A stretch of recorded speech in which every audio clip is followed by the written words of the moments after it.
Euskal Herria Bildu talde parlamentariak eta berarekin batera dauden hainbat eragile, langile eta hiritarrek prentzorre bat emango dugu eta iragarri nahi duguna da zein den Eusko Jaurlaritzak aurkeztu dituen aurrekontuen aurrean Euskal Herria Bilduk hartuko duen jarrera.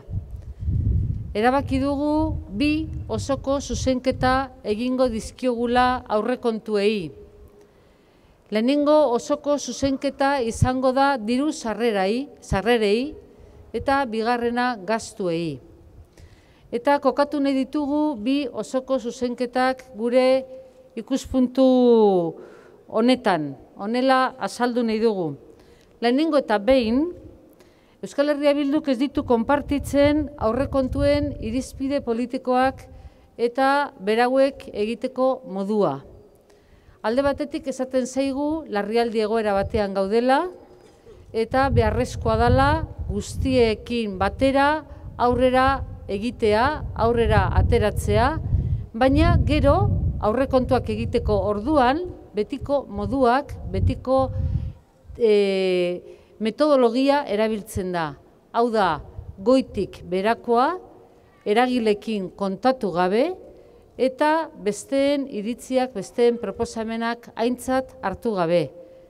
Areago, eragileek kalean aldarrikatu dutenean ez datozela bat egindako murrizketekin, ez da aintzat hartzen iritzi hori eta aurrera jotzen da Jaurlaritzak egindako aurrekontuekin. Hain zuzen ere, gizartearen beharrizanak asetzen ez dituen aurrekontuekin. Bigarrenik, Euskal Herria Bilduk ez du konpartitzen Jaurlaritzaren politika ekonomikoa. Sektore publikoa indartu ordez, oraingo politika ekonomikoei aurre egin ordez, lehengo berari eusten zaio, lehengo politika bera egiten da.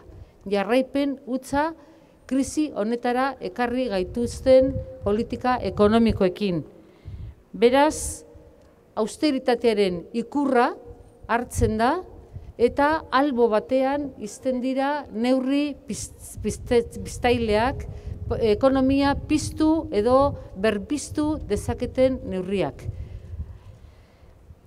Hirugarrenik, Euskal Herria Bilduk ez du konpartitzen Jaurlaritzaren jarrera pasiboa kanpoko presioekiko, kanpoko erakundekiko.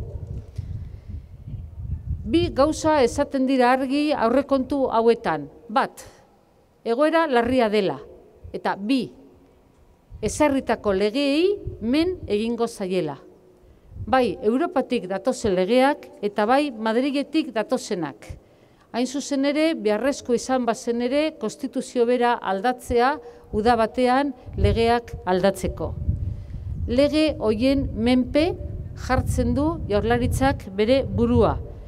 Eta ez du kolokan jartzen zor publikoa, ez du kolokan jartzen Madrilgo gobernuak ezarritako kopurua, eta ez du kolokan jartzen austeritate politika. Berriz ere kontrasanean sartzen da Jaurlaritza berak bere aurrekontuetan bertan esaten duenean eredu propio bat behar dela. Esan bai, baina egin ez. Laugarrenik, Euskal Herria Bilduk ez du konpartitzen aurrekontu hauek aurkeztu duten kopuru absolutua. Abiapuntua okerra da gure ustez. 9.300 eurotatik abiatzen da, kuestionatu gabe, diru hori bestelakoa izan zitekela, bestelako politikak egin ezkero zerga kontuetan, bestelako abiapuntua hartu ezkero kupoan, edo bestelako kopuruak izan ezkero estatuarekin pendiente dauden milioiak kontuan hartzen badira. Beraz, kopuru absolutuak ez ditugu aintzat hartzen. Eta bosgarrenik eta azkenik ez dator bat Euskal Herria Bildu kopuru partzialekin eta banaketarako aplikatzen diren irizpideekin. Hau da, kopuru horiek kontuan hartuko balira ere, proposatzen den banaketa desegokia da, hain zuzen ere, aintzat hartzen denean, enplegu politikoetan 26% jaistea, aintzat hartzen denean, sektore publikoa murrizketak egitea, osasungintzan, hezkuntzan eta zerbitzu sozialetan.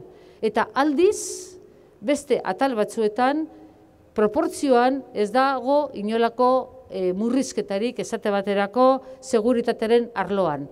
Kopurua jaitsi egiten da, baina proportzioa ez. Beraz, alde horretan ere ez dator bat. Laburbiltzeko bi mezu plazaratu nahi ditugu. Bata, erkidego honetako aurrekontuak egiteko orduan, dirua bertan jaso, bertan erabili eta bertan erabaki beharko litzateke. Hori da eman nahi dugun lehenengo mezua. Hemengo irizpideak hartu behar direla aurrekontuak egiteko orduan, kanpoko erakundeen edo boteren menpe egon gabe. Eta bi aurrekontu hauek ez diote soluziorik ematen krisi egoera honi. Ez dute asetzen gizarteak duen beharrizana. Eta batez ere ez diote erantzuten eragileek eta hiritarrek egin dituzten eskaerei.